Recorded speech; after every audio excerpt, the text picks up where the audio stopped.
ನಮಸ್ಕಾರ ಸ್ನೇಹಿತರೆ, ನಾನು ಸಂತೋಷ್ ಕುಮಾರ್ ಪಾಟೀಲ್, ಉಪನ್ಯಾಸಕರು, ಸರ್ಕಾರಿ ಪದವಿ ಪೂರ್ವ ಕಾಲೇಜು ರೇವಗಿ.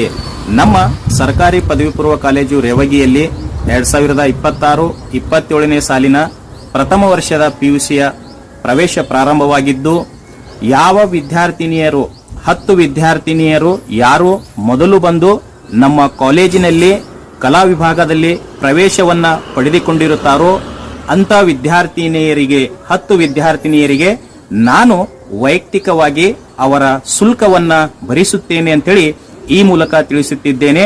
ಹಾಗಾಗಿ ಎಲ್ಲಾ ವಿದ್ಯಾರ್ಥಿನಿಯರು ಬಂದು ನಮ್ಮ ಕಾಲೇಜಿನಲ್ಲಿ ಪ್ರವೇಶವನ್ನ ಪಡೆದುಕೊಳ್ಳಬೇಕು. ಈ ಅವಕಾಶವನ್ನ ಸದುಪಯೋಗ ಮಾಡಿಕೊಳ್ಳಬೇಕೆಂತ ಹೇಳಿ ತಮ್ಮಲ್ಲಿ ಕೇಳಿಕೊಳ್ಳುತ್ತೇನೆ.